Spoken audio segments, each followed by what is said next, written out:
네, 여러분들 중에 권투 선수 마이크 타이슨을 혹시 모르는 분이 계실까요? 모르는 분 혹시 계신가요? 네, 너무 유명해서 제가 보통은 아는 분 계실까요? 라고 묻는데 모르는 분이 계신지 한번 여쭤보았습니다. 타이슨은 대단한 권투 선수죠. 불과 20세 4개월 만에 WBC 헤비급 챔피언을 기록했고요. 이 기록은 40년이 지난 아직도 깨지지 않는 최연소 챔피언 기록입니다. 그리고 최연소 챔피언이 된 이후에 WBC 말고도 또 다른 2개 메이저 단체의 챔피언들을 꺾으면서 역사상 최초로 헤비급 3대 메이저 기구 벨트를 다 석권한 위대한 선수, 위대한 챔피언입니다. 아마 그 타이슨에 대한 이야기를 들어보셨을 것이고 영상이나 경기 이런 것들 한 번쯤은 다 보셨을 것 같습니다. 그런데 이 타이슨이 처음부터 이런 위대한 선수는 아니었습니다. 그는 벌써 소년 시절부터 온갖 범죄를 저지르며 소년원을 들락거리던 불량 청소년이었습니다. 폭력, 절도, 여러 가지 범죄를 늘상 저지르던 아무도 거들떠보지 않던 거리의 문제아였죠. 그런데 이 타이슨이 소년원에 있으면서 그 전직 복서였던, 전직 권투 선수였던 바비 스튜어트가 그의 상담을 맡게 됐는데 이 사람이 이 타이슨의 복싱 재능을 알아본 것이죠. 그리고 타이슨을 은퇴한 트레이너인 70대인 커스 다마토에게 타이슨을 맡깁니다. 다마토는 처음에 타이슨을 봤을 때 그의 그 힘이나 어떤 것보다 그 아이의 내면에 숨겨진 아무도 발견해주지 않고 아무도 인정해주지 않던 그의 가능성과 또 그의 복싱의 그 재능들을 보고 그를 복싱 선수로 키우기로 한 것이죠. 사실 다마토는 70세 노인으로서 늙고 병들어 죽어가고 있었지만 이 어린 제자를 키우기 위해서 자신의 남은 생명을 다 바치고 불태웁니다. 그리고 그 과정에서 타이슨만 성장한 것이 아니라 다마토 자신도 실패한 늙은이가 아니라 위대한 챔피언을 만든 스승으로 다시 태어나게 된 것이죠. 그런데 사실 다마토는 타이슨이 챔피언이 된 것은 보지 못하고 죽었습니다. 그러나 그가 죽기 전에 지인들에게 이런 말을 남겼다고 합니다. 이 아이가 나를 다시 살게 했다. 나는 죽어가고 있었는데 이 아이에게 내 모든 것을 쏟아부으면서 내 인생이 다시 불타오르는 것을 느꼈다. 제가 여러분과 함께 디모데 전후서를 나누고 묵상하고 설교하면서 저는 이 다마토의 이야기가 계속해서 떠올랐습니다. 아마도 늙고 병들어서 감옥에서 죽어가고 있는, 죽음을 앞두고 있는 바울과 또 그 바울의 뒤를 이어 이 험한 목회와 복음 전하는 자의 길을 걸어가고 있는 그 디모데의 관계, 그리고 그 디모데를 위해서 바울이 얼마나 이 디모데 전후서를 통하여 영적인 힘을 공급하고 있고 목회는 이렇게 해야 된다라는 그 아름다운 권면들을 하고 있는 그 과정, 어떻게든 이 디모데를 훌륭한 목회자로 세우려고 하는 이 바울의 열심과 그의 정말 남은 생명을 불태우는 이 모습이 다마토와 타이슨의 모습 같았기 때문일 것입니다. 그리고 사실 바울 또한 그 과정에서 자신을 하나님께서 왜 복음 전하는 자로 사도로 세우셨는지, 그리고 왜 자신을 그 고난을 당하게 하시고 왜 감옥에 갇혀 죽음을 기다리게 하시는지를 거기서 또 한번 발견하는 거죠. 디모데에게 권면을 하면서 발견을 하는 겁니다. 그래서 그것이 더 잘 정리되고 더 아름다운 신앙 고백으로 지금 이어지고 고백되어지고, 정말 그 절망과 감옥의 그 엄혹한 상황 속에서도 그의 복음에 대한 열정이 사그라드는 게 아니라 오히려 더 불타오르고 있는 것입니다. 그리고 그 바울의 마음이 가득 담긴 그 호칭이 바로 오늘 본문 처음에 나오는 내 아들아 라는 이 호칭입니다. 지금 바울은 그냥 사도 또는 전임 사역자 또는 선배 이런 의미에서 디모데를 부르고 있는 것이 아니지요. 지금 바울은 내 아들이라 라고 부르는 것은 아버지의 사랑으로 지금 디모데를 부르는 거예요. 물론 바울이 디모데의 육신의 아버지는 아니지요. 하지만 바울과 디모데의 관계가 지금 복음 안에서 맺어진 언약적인 관계라는 것을 강하게 어필하는 겁니다. 내가 영적인 아버지, 아비, 부모가 되어서 지금 영적인 자녀인 너 디모데를 위하여 지금 내 모든 것을 너에게 흘려보내고 너에게 전수하고 있다라는 것을 강하게 선포하고 있는 것입니다. 왜냐하면 지금 디모데도 고난 중에 있잖아요. 근데 이 디모데에게 가장 필요한 것은 어떤 이론적인 가르침이 아니라 이 디모데를 바울이 복음 안에서 아들로 여기고 있고 그래서 그 아버지의 사랑으로 함께 아파하고 있다라는 이 감성적인 정서적인 지지와 영적인 지지가 필요하다라는 것을 알기 때문에 바울이 이렇게 내 아들아 라고 친밀하게 부르고 있는 것입니다. 근데 사실 지금 두 사람의 모습을 보면 어떻습니까? 디모데도 고난 중에 있지만 바울은 그보다도 훨씬 더 큰 고난과 어려움 중에 있죠. 사실 인간적인 생각으로만 보면요, 바울은 지금 누군가를 위로하거나 키워주거나 도와줄 수 있는 형편이 아닙니다. 그럼에도 불구하고 바울이 지금 남은 생명을 다 태워서 디모데를 위로하며 격려하는 이유는 무엇일까요? 그것이 하나님의 사랑을 받은 자의 마땅한 반응이기도 하지만, 그리고 이 디모데를 위한 일이기도 하고 복음을 위한 일이기도 하지만 바울은 그 누구보다 잘 알고 있는 겁니다. 그렇게 바울에게 영적 아비로 자신이 서 있고 영적 아비로서 이 아들 디모데를 세우는 것이 자기 자신에게도 유익하다라는 것을 어느 누구보다 잘 알고 있기 때문입니다. 신자들은 누구나 잘합니다. 육체적으로도 잘하고 정신적으로도 잘하고 영적으로도 잘합니다. 잘해야 되는 것은 너무나도 당연한 겁니다. 생명이 있는 것은 잘하거든요. 육체적으로도 그렇지 않습니까? 사람이 육체적으로 잘하지 않고 몇 년, 몇십 년을 우리 아이와 같은 모습으로 있다면 그것은 병에 걸린 거죠. 비정상적인 거죠. 신체가 자라나서 성인이 되어야 합니다. 정신적으로도 마찬가지입니다. 사람이 보통 24개월이 지나면 부모와 나 자신을 다른 이 객체로 생각을 한다고 해요. 다른 존재로. 그래서 이 부모를 생각하기도 하고, 왜 아이가 분리불안 일으키잖아요. 부모 없다고 막 우는 거, 24개월 지나서도 우는 아이들이 있잖아요. 그 아이들이 왜 우는지 아십니까?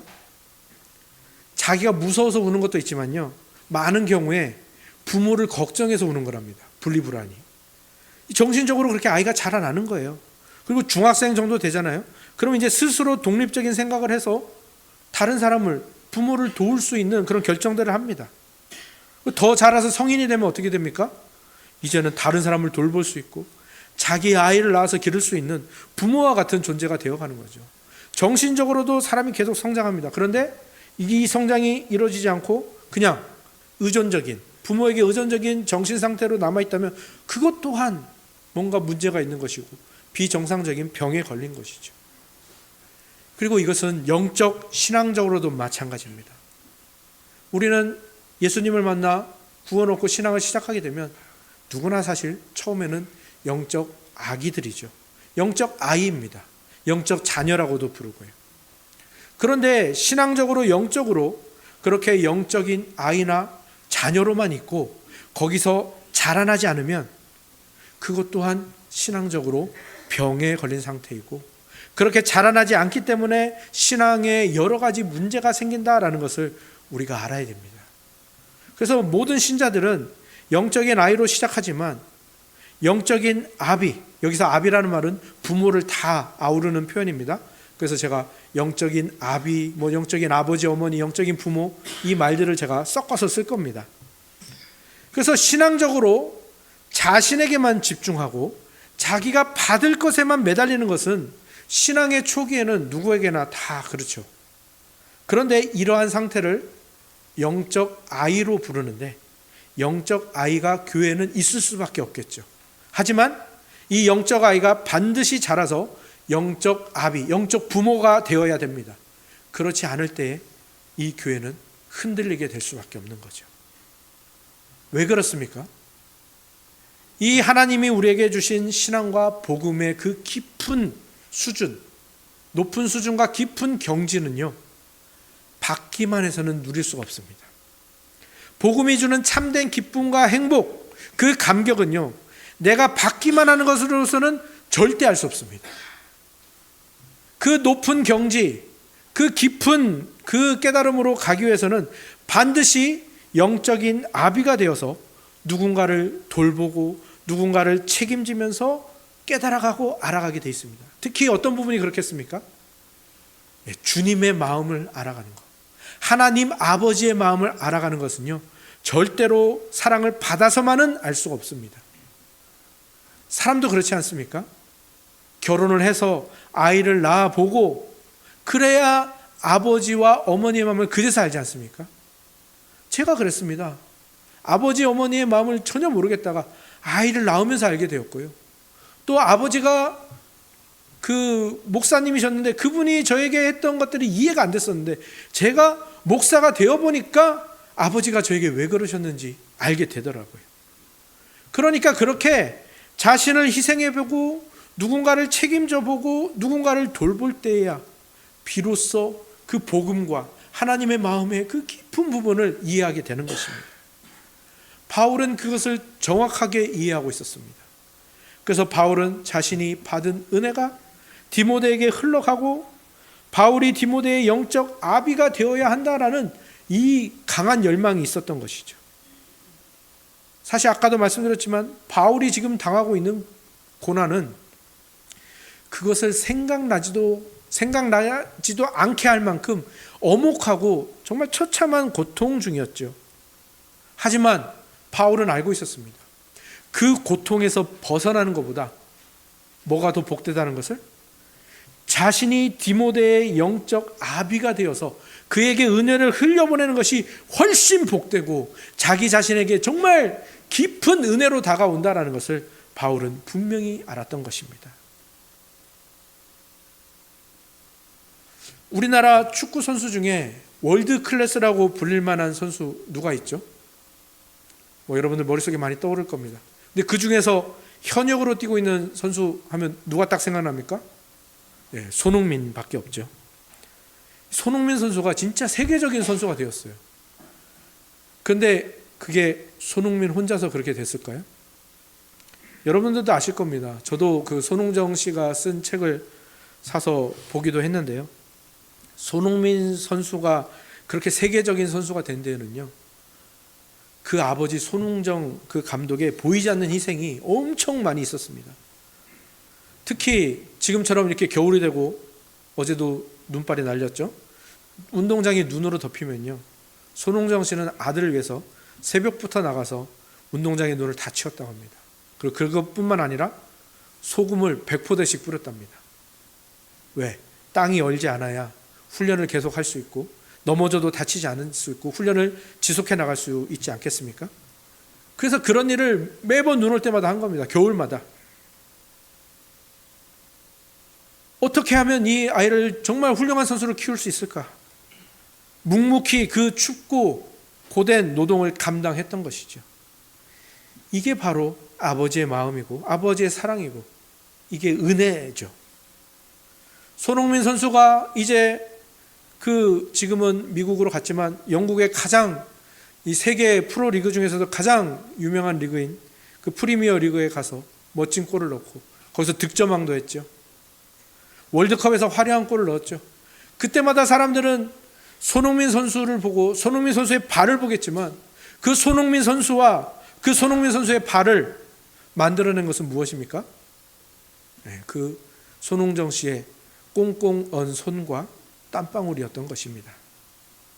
오늘 본문의 바울도 디모데에게 그런 아버지가 되어주려고 하는 것입니다. 영적 아비로 사는 것이죠. 그래서 차가운 감옥에서 좌절하거나 쓰러지는 것이 아니라 펜을 들어 내 아들아 라고 지금 편지를 쓰고 있는 것입니다. 그래서 그 디모데가 그 정말 힘든 목회 현장에서 넘어지지 않고, 또 디모데가 자신처럼 한 명의 영적 아비로 세워지며, 그리고 디모데가 더 많은 영적 아비들을 세워갈 수 있도록 그 바라며 바울은 지금 눈을 치우며 소금을 뿌리며 그렇게 디모데를 향한 사랑을 흘려보내고 있는 것이지요. 여러분에게는 이런 영적 아버지가 있습니까?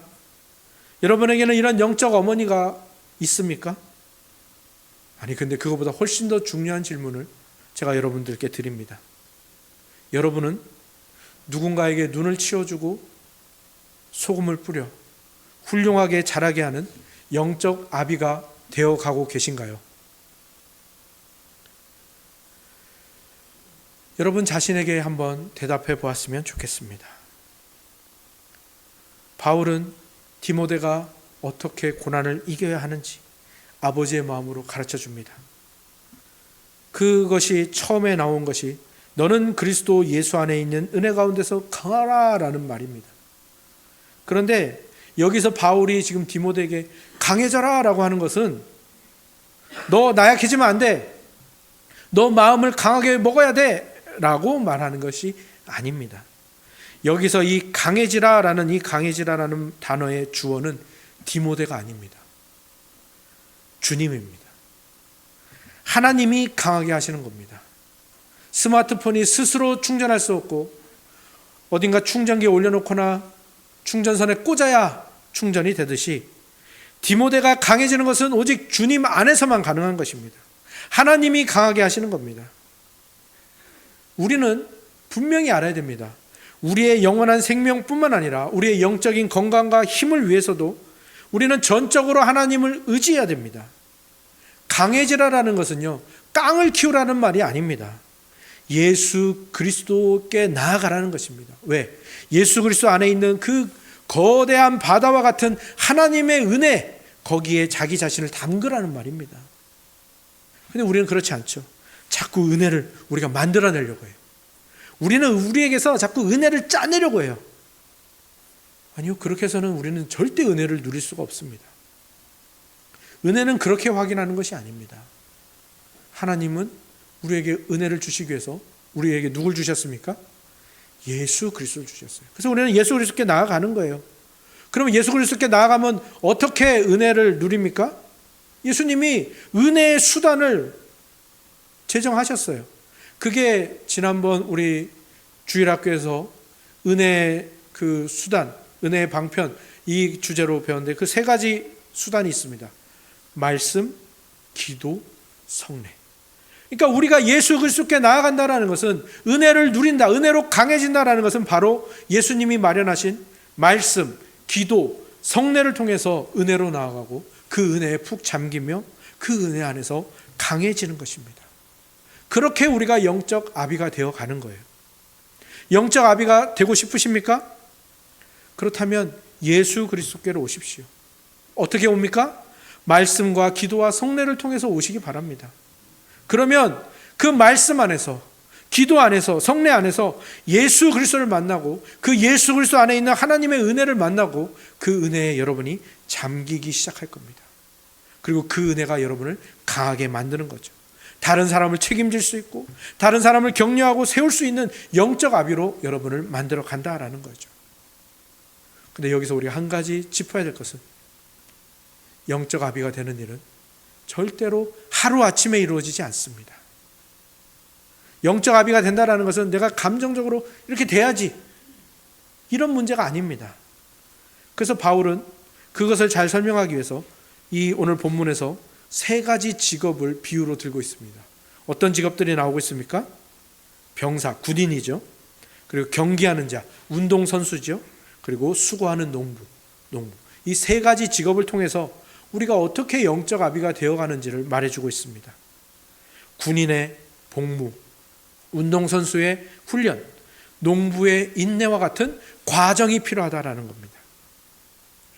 우리가 누군가의 영적 아비가, 영적 부모가 되기 위해서는 이 과정을 반드시 통과해야 한다라는 것이죠.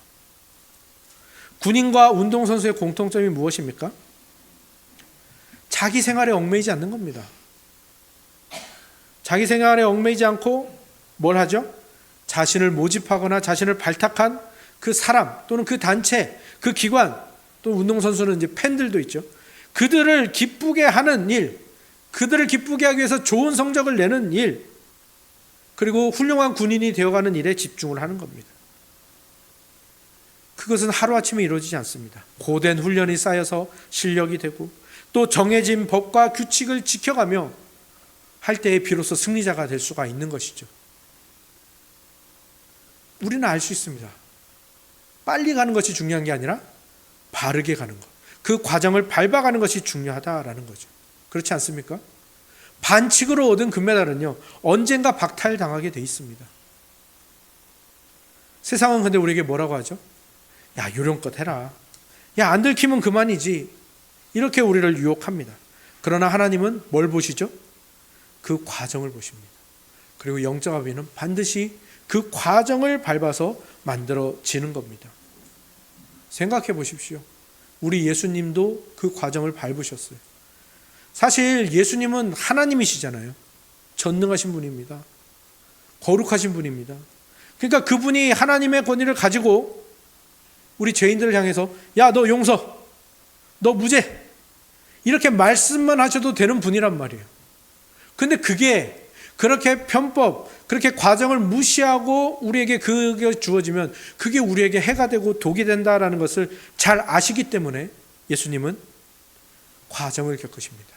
성육신 하시어 30년 동안 우리와 똑같은 몸과 똑같은 성정을 가지고 인간의 삶을 살아가십니다. 그때 하나님의 말씀을 순종하는 자로, 의로운 자로 살아가시죠. 그리고 3년간 사역을 하시고 제자들을 세우시고 또 이 3년 가정 후에 이제 자신의 살과 피를 내어주시죠. 자신의 생명을 십자가에서 하나님께 제사로 드립니다. 그 안에서 우리의 타락과 죄를 다 가져가시는 거죠.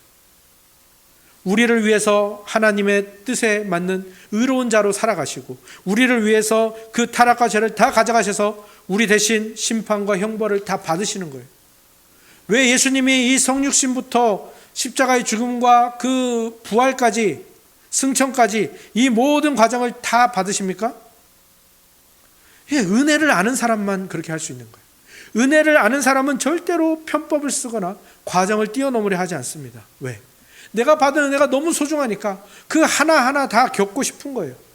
법대로 경주하고 그 과정대로 훈련을 받아서 그렇게 은혜를 누리는 사람이 영적 아비가 되어가는 것이죠. 그것이 농부의 삶과 똑같지 않습니까? 농부는 어떻습니까? 씨를 심으면 당장 열매가 확 열리나요? 그렇지 않죠. 농부는 항상 열매가 보이지 않습니다. 하지만 눈물을 흘리며 씨를 뿌리는 거죠. 씨를 뿌리고 끝인가요? 계속해서 잡초를 뽑아주고 경작을 해야 되고 봄의 가뭄을 견뎌야 되고 여름의 뜨거운 태양과 장마와 태풍 여러 가지 자연재해들을 견뎌야 그제서야 가을 추수와 가을의 열매가 온다라는 것을 알고 인내하죠. 그것이 우리가 영적 아비가 되기 위해 필요한 부분입니다. 지금 여러분이 기도, 아까 말씀 성례 기도 이 세 가지 통로를 통해서 우리가 은혜에 잠기고 그렇게 영적 아비가 되어 간다고 했는데 지금 아무리 기도해봐도 응답도 안 되고 기도도 늘지 않고 기도를 했는데도 영성도 늘지 않는 것 같은 그런 상황들이 우리에게 계속 있잖아요. 말씀을 아무리 듣고 복음을 들었는데도 이게 왜 나에게 행복이지?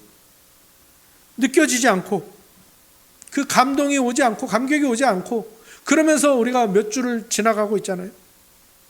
성찬도 마찬가지죠. 성찬도 매번 은혜롭지는 않은 것 같은데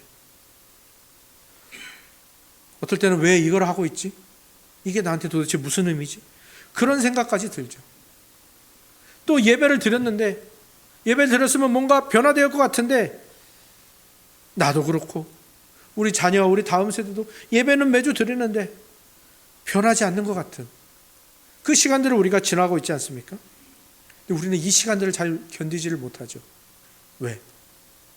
세상은 그런 시간들을 쓸모없는 것으로 자꾸 치부를 하거든요. 아닙니다. 그 시간은 쓸모없는 시간이 아닙니다. 그 시간은 어떤 시간입니까? 하나님이 여러분들에게 열매가 맺히기를 농부처럼 인내하며 기다리는 시간이시죠. 하나님은 말씀하십니다. 포기하지 않으면 때가 이름에 거둘 것이다. 실제로 그렇지 않습니까? 지금 이 디모데후서를 쓴 바울이 어떤 사람이었습니까? 스데반과 하나님의 교회를 돌과 폭력으로 때려잡던 사람이었단 말이에요.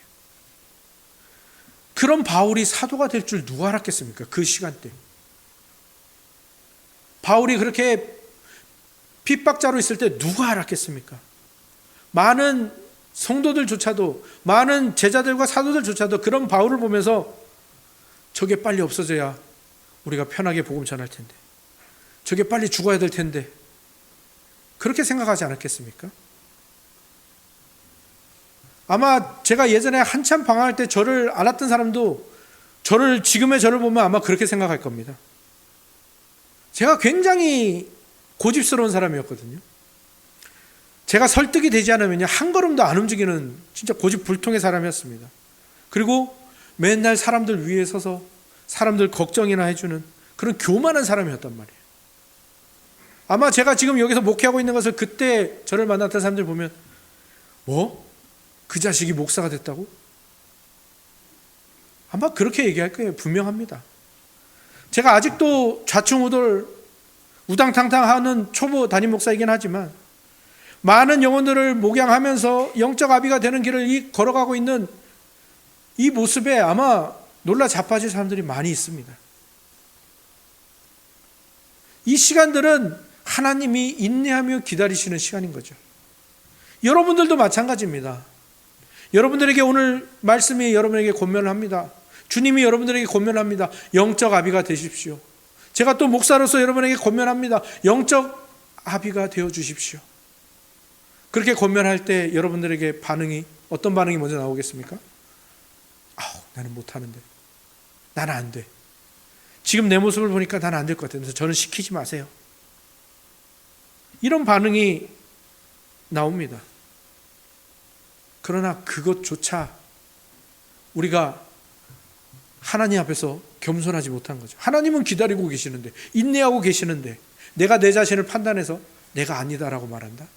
이건 교만입니다. 진정한 영적 아비는요, 성공하거나 힘을 가지는 게 아니에요.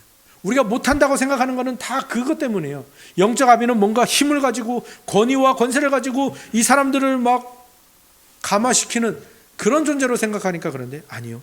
진정한 영적 아비는 그런 성공하거나 힘을 가지는 법이 아니라 은혜로 사는 법을 보여주는 사람입니다. 자기 자신이 은혜가 아니면 도무지 이곳에 설 수 없었던 사람이다라는 것을 보여주는 사람이에요. 우리가 왜 복음의 이중적인 고백 계속해서 한참 나누지 않았습니까? 나는 내가 생각한 것보다 훨씬 더 심각한 최악의 죄인이다라는 이 고백, 그리고 거기에 더해서 이것으로 끝나지 않죠. 그 다음에 또 하나의 고백이 뭡니까? 나는 내가 감히 원하고 바란 것보다 훨씬 더 놀랍고 크고 위대한 사랑을 받았다라는 것 아닙니까?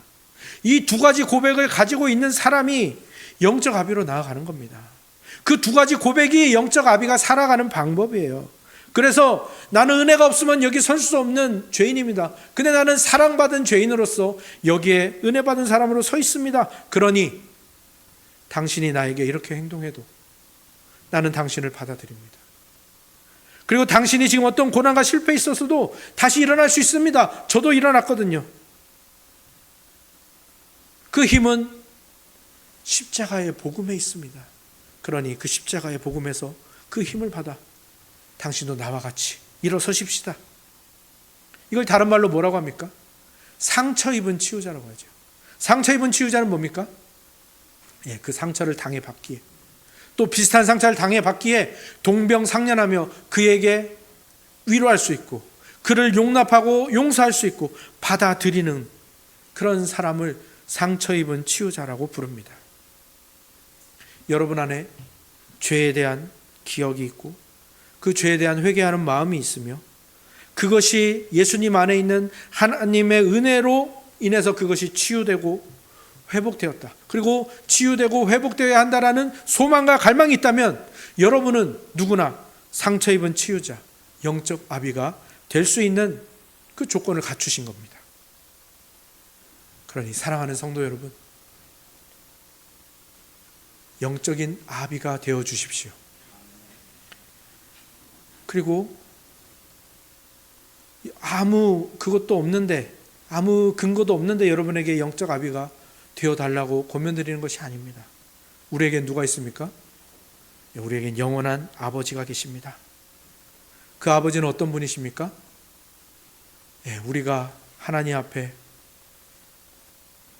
신자로 설 뿐만 아니라 영적인 아비가 되어 많은 이들을 회복시키게 할 수 있도록 무엇을 하셨죠? 그 아버지가? 그 자기의 아들을 십자가에 못 박으셨어요.